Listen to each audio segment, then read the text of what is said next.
दोस्तों, मनुष्य जैसे कर्म करता वैसा ही फल उसका इकट्ठा होता रहता है। कुछ लोग सोचते हैं कि उनसे बुरे कर्म बन गए तो उनकी सोच यह होती है कि वह आत्महत्या करके इस जीवन को खत्म कर लेंगे तो उन्हें इस दुख से मुक्ति मिल जाएगी। लेकिन ऐसे सोच रखने वाले लोग अज्ञानी होते हैं। वह यह नहीं जानते कि चाहे कुछ भी कर लो, लेकिन कर्मों का फल तो भुगतना ही पड़ता है। आज की इस कहानी में जानेंगे कि मनुष्य को पूर्व जन्म का भी कर्ज चुकाना पड़ता है। नमस्कार दोस्तों, बोधि थिंक्स बाय यूट्यूब चैनल में आपका दिल से स्वागत है। एक समय की बात है, गांव से कुछ दूर एक जंगल में एक महात्मा का आश्रम था। वह बहुत ज्ञानी थे। उनसे लोग दूर दूर से ज्ञान प्राप्त करने आते थे। एक दिन वह महात्मा उपदेश दे रहे थे। तभी उनके एक शिष्य ने पूछा, गुरुदेव, मैं यह जानना चाहता हूं, मनुष्यों को पूर्व जन्म का कर्ज भी चुकाना पड़ता है और मृत्यु के बाद मनुष्य की आत्मा अपने साथ वह कौन कौन सी चीजें हैं जो साथ लेकर जाती है तथा उन सभी का प्रभाव मनुष्य की मृत्यु के बाद किस तरह से रहता है। महात्मा ने कहा, भंते, आज आपने जो प्रश्न किए हैं वह समस्त मानव जाति के कल्याण हेतु अत्यंत महत्वपूर्ण है। यह सत्य है कि मनुष्य को अपने पूर्व जन्म का कर्ज अवश्य ही चुकाना पड़ता है और मृत्यु के बाद भी कुछ ऐसी चीजें हैं जो आत्मा के साथ में ही रहती है और उनका प्रभाव मनुष्य के दूसरे जन्म पर भी पड़ता है। तब शिष्य ने पूछा, गुरुदेव, वह कौन सा कर्ज होता है जो अगले जन्म में भी चुकाना पड़ता है और वह कौन सी चीजें हैं जो अगले जन्म में भी प्रभाव डालती है। फिर महात्मा ने कहा, आज मैं आपको इसी विषय में एक कथा सुनाता हूं। आप इस कथा को ध्यान लगाकर पूरा सुनोगे तो आपको आपके सभी प्रश्नों के उत्तर अवश्य मिल जाएंगे। आगे महात्मा कहते हैं, एक समय की बात है, किसी नगर में संतोष नाम का एक ब्राह्मण रहता था और उसकी पत्नी का नाम शकुंतला था। वह अत्यंत गरीब घर में जन्मा था, लेकिन वह अत्यंत बुद्धिमान और मेहनती था। जब वह निर्धन था तब उसे धन की अधिक लालसा नहीं थी, लेकिन अपनी मेहनत के जोर पर जैसे जैसे उसके पास धन का संग्रह होने लगा, तब वह दिन रात उस धन को बढ़ाने की चिंता में डूबा रहता था। उसकी पत्नी रूपाली भी धन की अत्यधिक लालची स्त्री थी। आप तो जानते ही हैं कि धन की लालसा ऐसी होती है जो बढ़ते धन के साथ साथ बढ़ती ही जाती है। संतोष अब ऐसा सोचता था कि काश उसे कोई ऐसी युक्ति मिल जाए जिससे कुछ ही दिनों में धन में हजारों गुना बढ़ोतरी हो जाए। पहले वह धन को चंचल और हाथ का मैल समझता था और कहता था, धन का क्या है, वह तो हमेशा आता जाता रहता है। लेकिन तब वह मूर्ख था। अब उसकी आंखें खुल गई थीं और वह धन का अत्यधिक संग्रह करने लगा। उस धन से दान, धर्म आदि करने लगा तथा वह साधु और मेहनतों की सेवा में लगाता था। पहले उसकी ईश्वर में बड़ी ही श्रद्धा थी, किंतु समय बीतने के साथ साथ धन के लालच की भड़कती हुई ज्वाला ने उसके अन्य सभी सद्गुणों को भी जला दिया। धन की लालसा ने उसकी अंतरात्मा को हमेशा के लिए नष्ट कर दिया। पहले जब भी संतोष के द्वार पर कोई साधु महात्मा आते तो उसका मुख फूलों की तरह खिल उठता था, परंतु अब आदर सत्कार के समय मुख पर निराशा और मायूसी ही रहती थी। एक बार की बात है, संध्या का समय था। संतोष के द्वार पर एक साधु आकर रुके और बोले, हे पुत्र, मैं एक यात्री हूं और आगे हरिद्वार को जाना है। आज की रात बिताने के लिए साधु को स्थान मिल जाए तो अच्छा होगा। मैं बड़ी ही आशा से आपके द्वार पर आया हूं। उस साधु का मुख संतोष की मूर्ति था, आंखों में अमृत और मुंह में शहद सी मिठास, जिस कारण से संतोष का हृदय भक्ति भाव से भर गया। वह उन्हें प्रणाम करते हुए बोला, जरूर महात्मा जी, आपकी सेवा करना तो मेरा परम धर्म है। तब वे साधु मुस्कुराते हुए कहते हैं, बेटा, आजकल के समय में तुम्हारे जैसे भक्ति भाव वाले पुरुष बड़ी मुश्किल से ही मिलते हैं। इस संसार से धर्म का भाव ही जैसे उठ गया है। इस प्रकार से साधु के मुख से अपनी प्रशंसा सुनकर संतोष का हृदय खिल उठा। उसको ऐसा प्रतीत हुआ मानो उसे स्वर्ग में ही स्थान मिल गया हो। उसके होठों पर शब्द आ ही गए थे, लेकिन उन्हें दबा दिया और उनसे कहा, महाराज, अगर हम आप जैसे संतों की सेवा नहीं करेंगे तो इस मानव जीवन का क्या लाभ। ऐसा कहते हुए संतोष उन महात्मा को अपने घर के अंदर ले गया। जब उन्होंने घर में प्रवेश किया तब संतोष ने उनके स्वागत सत्कार में कोई कमी नहीं छोड़ी। खाने के लिए स्वादिष्ट भोजन बनवाया, नाना प्रकार की मिठाई बनवाई। उसके बाद दाल और सब्जियों में इतना घी डाला जैसे नदी की धारा में जल बहता है। भले ही संतोष उन महात्मा को इतने पौष्टिक आहार देने के पक्ष में नहीं था, लेकिन महात्मा की बातों में कुछ ऐसी शक्तियां थीं कि उसके वर्षों पुराने विचार चंद पलों में बदल गए, जैसे सूखी धरती पर एक दिन की बारिश से हरियाली छा जाती है। इस भक्ति भाव से महात्मा का दिल खुश हो गया। रात भर बातें होती रही, ज्ञान और भक्ति की चर्चाएं चलती रहीं। अंत में संतोष ने पूछा कि महात्मा जी, आप साधु कैसे बने? साधु ने हंसकर उत्तर दिया, बेटा, बुढ़ापा आ गया है, अब क्या सारी उम्र गृहस्थी में ही फंसा रहूंगा। कुछ हरि भजन भी तो करना चाहिए। ईश्वर कृपा से बहुत धन कमाया है, मेरे 3 पुत्र हैं और एक कन्या भी है। अब सारी धन दौलत उन्हें बांट दी है और अब तीर्थ यात्रा को जा रहा हूं। फिर कुछ समय के पश्चात संतोष ने साधु की तरफ देखा और पूछा, तो क्या आपने अपना सब कुछ बच्चों को दे दिया या अपने पास भी कुछ रखा है? तभी साधु ने उत्तर दिया, बेटा, मेरे हाथ में जो यह लाठी देख रहे हो, यह अंदर से खोखली है। इसमें मैंने 400 स्वर्ण मुद्राएं डाल रखी हैं। यात्रा में कभी कभी धन की आवश्यकता भी पड़ जाती है। यह कहते कहते साधु को नींद लग गई, लेकिन संतोष की आंखें जाग रही थीं। ये सारी बातें उसकी पत्नी रूपाली ने भी सुनी ली थीं। अब रात्रि का पहला पहर बीत गया था। वह बार बार महात्मा की लाठी को देख रहा था और मन ही मन कुछ सोच रहा था। अब उसके अंदर लोभ लालच की माया का संचार हुआ, किंतु उसकी अंतर आत्मा इस घृणित कार्य को करने से रोक रही थी। लेकिन वही मन की दुरात्मा स्वर्ण मुद्राएं पाने की जिद पर अड़ गई। कुछ समय तक इस संघर्ष में ही उसके मन का बुरा हाल हो चुका था कि तभी उसकी पत्नी उसके पास आकर बैठ जाती है और कहती है, स्वामी, आप किस गहरी चिंता में डूबे हैं? क्या आप भी वही कुटिल मंशा से सोच रहे हैं जो मैं सोच रही हूं? इस महात्मा ने तो अपनी खूब सेवा करवा ली है, अब इन्हें कुछ तो हर्जाना भरना पड़ेगा। तब संतोष कहता है, शकुंतला, मेरे मन में बड़ी ही दुविधा हो रही है। हमारा कर्तव्य है कि अतिथि की सेवा करें, किंतु अगर हम इनके धन को चुराते हैं तो पाप होगा। शायद हमें ऐसा नहीं करना चाहिए।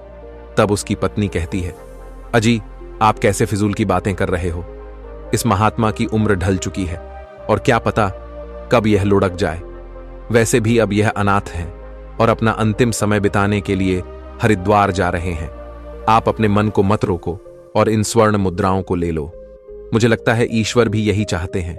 इसी कारण से यह महात्मा यहां पधारे हैं और जो बात सबसे गुप्त रखनी चाहिए उसे ही आपको बता दी है। तब संतोष कहता है, ठीक है। अंततः लोभ ने धर्म को हरा दिया।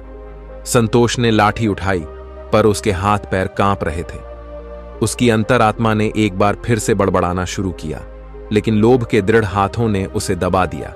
तभी संतोष और शकुंतला ने लाठी खोली और उसमें से स्वर्ण मोहरों को निकाल लिया और उनकी जगह सामान्य लोहे के सिक्के भर दिए।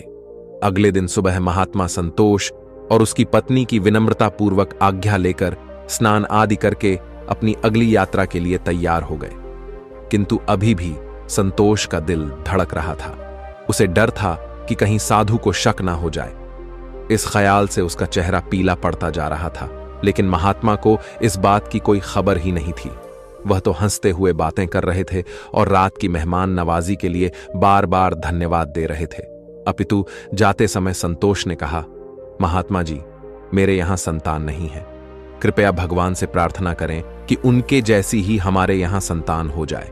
वैसे तो हम पापी हैं, हमारी प्रार्थना ओए का कोई असर नहीं हो सकता, किंतु आप तो महात्मा हैं, भगवान आपकी बात जरूर सुनेंगे। तभी मंद मुस्कान के साथ महात्मा ने उत्तर दिया, सुनेंगे या नहीं यह तो वही जाने, लेकिन मैं तुम्हें आशीर्वाद देता हूं कि भगवान तुम्हें संतान दे। इतना कहकर वे महात्मा वहां से चले गए। अब जैसे संतोष के सिर से एक बड़ा बोझ हट गया था। उसे ऐसा लगा जैसे महात्मा के जाने के साथ ही उसके दिल से एक पत्थर हट गया हो। किंतु वे दोनों पति पत्नी इस चोरी के फल से नहीं बच सकते थे। यह बात संतोष का मन और मस्तिष्क भी अनुभव कर रहा था, परंतु वह इस चोरी के प्रकट होने से बहुत डरता था। चोरी का प्रकट होना प्रत्यक्ष था, किंतु उसका फल भविष्य के किसी पर्दे में चुपचाप छिपकर सही अवसर की प्रतीक्षा में था। मनुष्य वर्तमान समय के सामने भविष्य की परवाह नहीं करता है।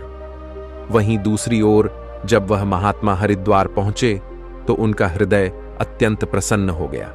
यहां साधु संतों को देखकर ऐसी प्रसन्नता हुई मानो उन्हें सभी देवताओं के साक्षात दर्शन हो गए हों।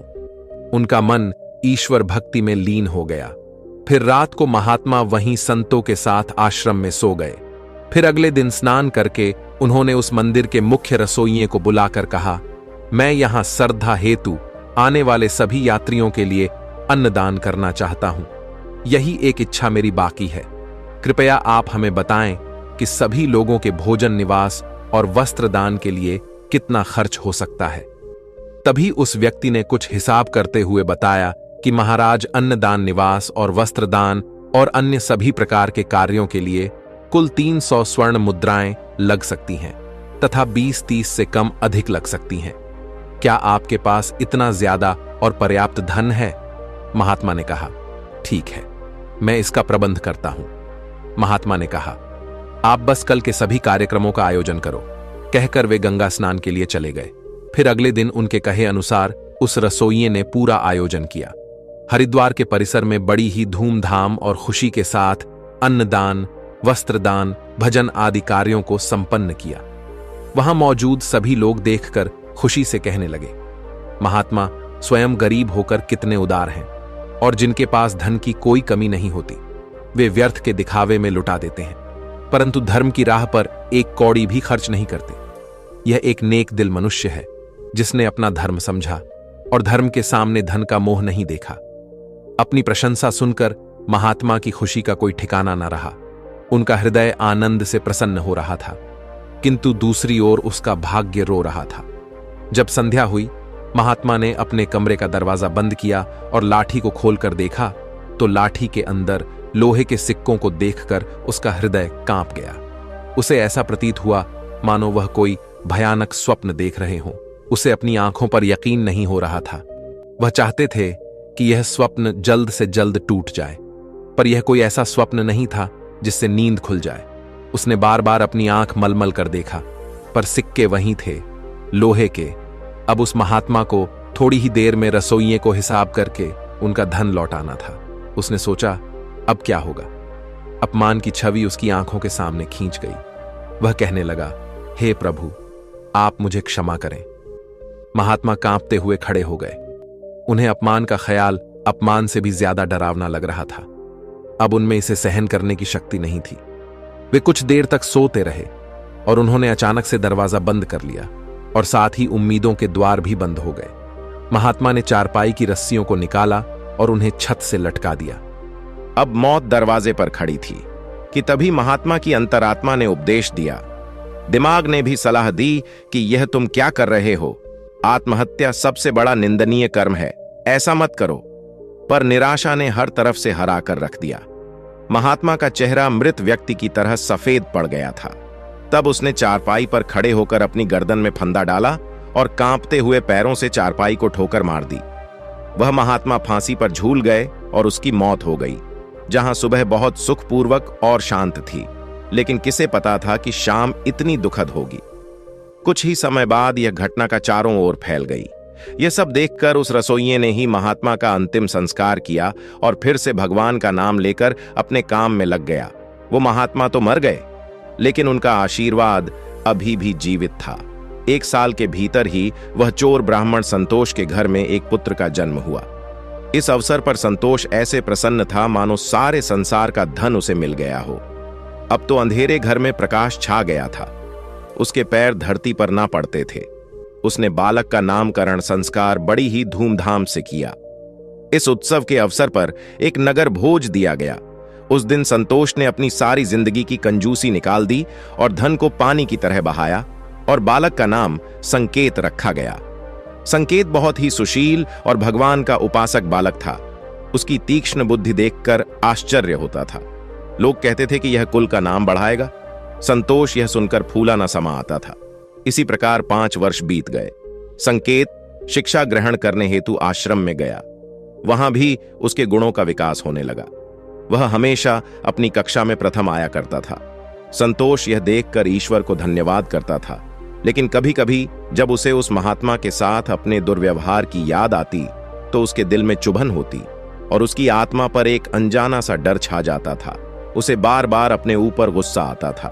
वह अक्सर मन ही मन दुखी होते रहता और मन ही मन कहता कि मेरी बुद्धि कैसी खोटी थी, मैंने ऐसी मूर्खता क्यों की। लेकिन बीता हुआ समय उसके हाथ में नहीं आ सकता था।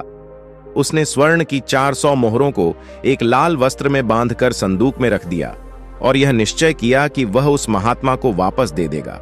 फिर उसने महात्मा की खोज शुरू कर दी। कई लोगों को भेजा, लेकिन वह उस महात्मा तक नहीं पहुंच सका। इतना समय बीत गया कि अब संतोष उस घटना को भूल गया, परंतु स्वर्ण मुद्राएं अभी भी एक लाल वस्त्र में लिपटी हुई उसी संदूक में पड़ी थी। समय गुजरता गया और संकेत अब 21 वर्ष का हो गया था। साथ ही उसे एक बीमारी ने जकड़ रखा था और संकेत के इलाज में काफी धन का खर्च हो रहा था। फिर एक दिन अचानक संतोष अपनी पत्नी शकुंतला और बेटे संकेत के साथ हरिद्वार के लिए निकल पड़ा। वहां पहुंचकर वे एक आश्रम में ठहरे। वहां संतोष को पता चला कि उनके बेटे संकेत का व्यवहार साधुओं जैसा हो रहा है। उसके अंदर वैराग्य आ रहा है। वह दिन रात साधुओं के डेरे में समय बिताता और जब भी किसी दीन दुखी या गरीब को देखता तो उसकी मदद करता था। इसे देखकर संतोष बहुत परेशान होता था, पर वह कुछ कर नहीं पाता था। संकेत उसकी इकलौती संतान थी। उसका मुख देखकर संतोष का क्रोध शांत हो जाता था। वह बहुत सोचता था, परंतु संकेत के इस स्वभाव का कारण उसे समझ में नहीं आता था। फिर दूसरे दिन संध्या के समय संतोष भजन कर अपने आश्रम की तरफ लौट रहा था कि रास्ते में एक बूढ़ा आदमी उसे रोता हुआ मिला। तब संकेत ने आश्चर्य से पूछा, भाई रोते क्यों हो? तब वह बूढ़ा आदमी कहने लगा, बेटा क्या कहूं, कहते हुए लज्जा आती है। अगर तुम जानना ही चाहते हो तो सुनो, मैं गंगा जी में डूबकर अपना जीवन समाप्त करने जा रहा हूं, क्योंकि मुझे व्यापार में घाटा हुआ है और मेरे सिर पर बहुत सारा कर्ज है। संकेत कहता है, पर यह तो छोटी सी बात है।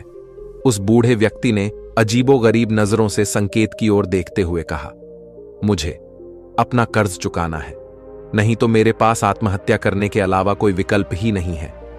तब संकेत कुछ देर तक चुप रहा। यह मौन उस दुर्भाग्यशाली बूढ़े व्यक्ति के लिए एक उम्मीद बन रहा था। उसके आंसू थम गए और फिर संकेत ने पूछा कि महाराज, आपको कितने धन की आवश्यकता है? कृपया आप हमें बताएं। दोस्तों, जब इंसान निराश हताश होता है तब उसे हर कदम पर उम्मीद नजर आती है। उस बूढ़े व्यक्ति ने हिसाब लगाकर जवाब दिया और कहा कि मेरे सिर पर लगभग 400 स्वर्ण मुद्राओं का कर्ज है। संकेत फिर से कुछ देर के लिए चुप रहा। फिर उसने कहा, महाराज, आप चिंता मत करो, आप बस इसी गंगा के तट पर मेरी प्रतीक्षा करो। मैं बस अभी वापस आता हूं। आपके लिए मैं कहीं से धन का संग्रह करके लाता हूं। तब बूढ़े आदमी ने कहा, बेटा, यहीं पास में ही मेरी एक धर्मशाला है, तुम वहीं आ जाओ। उसी समय संकेत भागते हुए वापस आश्रम में आ पहुंचा। उस समय उसके हृदय में हलचल सी मची हुई थी। उसका चित्त व्याकुल था। वह चाहता था कि जितनी जल्दी हो सके बूढ़े बाबा का संकट दूर कर दे। उसे दिव्य शक्ति ने विश्वास दिला दिया था कि इस बूढ़े बाबा की सहायता करना मेरा धर्म है। वह एक विशेष भावुकता के साथ अपने आश्रम पर पहुंचा। तब उसके माता पिता कहीं बाहर गए हुए थे। अब संकेत का रास्ता साफ हो गया था। उसने संदूक पर जो ताला लगा हुआ था उसे एक पत्थर से तोड़ दिया। फिर संदूक को खंगालना शुरू कर दिया। निराशा ने अपनी जगह बना ली थी, लेकिन आशा ने बंधन बांध दिए थे। तभी अचानक आशा की एक किरण नजर आई। संकेत के हाथ में वह लाल वस्त्र आ गया। उसने उसे कांपते हाथों से खोला और उसका दिल कमल की तरह खिल उठा। उस रुमाल में पूरी 400 स्वर्ण मुद्राएं थीं। यह वही सोने की मुद्राएं थीं जिन्हें संतोष ने कभी एक महात्मा से चुराया था। जब मुद्राओं की गिनती की तो वे पूरी 400 ही निकली। संकेत का दिल प्रसन्नता से भर गया।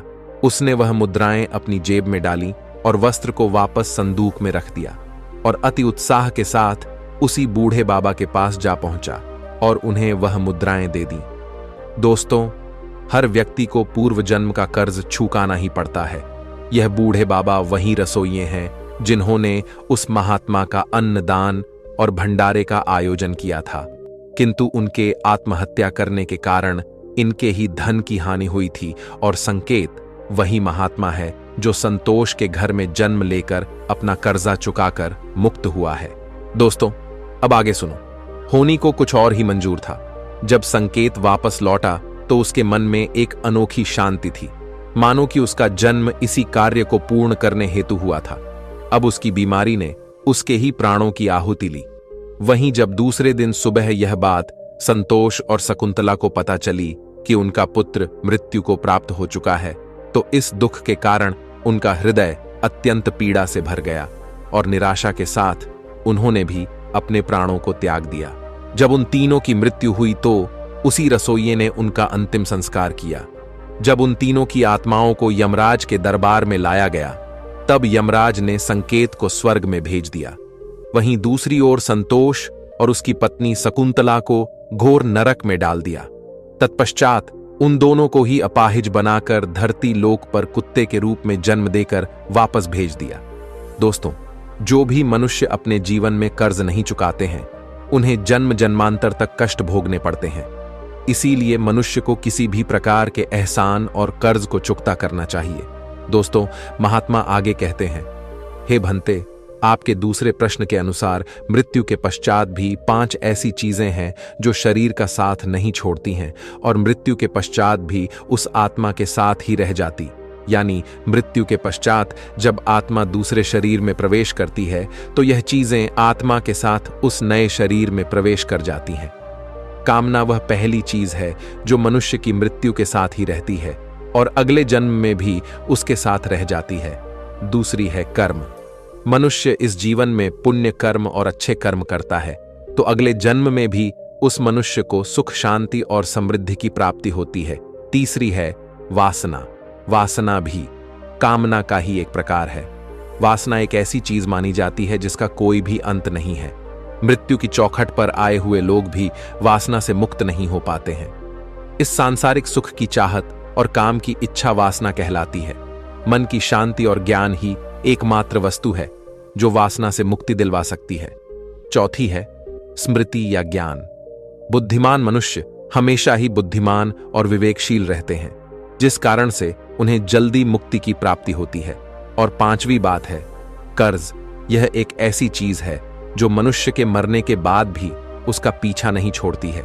अगर किसी से कर्ज लिया है तो उसे मरने से पहले जरूर छू देना चाहिए। लिया गया कर्ज और दिया गया कर्ज जन्म जन्मांतर तक उस मनुष्य के साथ ही रहता है। अगर कोई मनुष्य कर्ज लेकर मरता है तो उसका कर्ज परलोक में वापस मांगा जाता है, साथ ही उसे अपने कर्ज की सजा भी दी जाती है।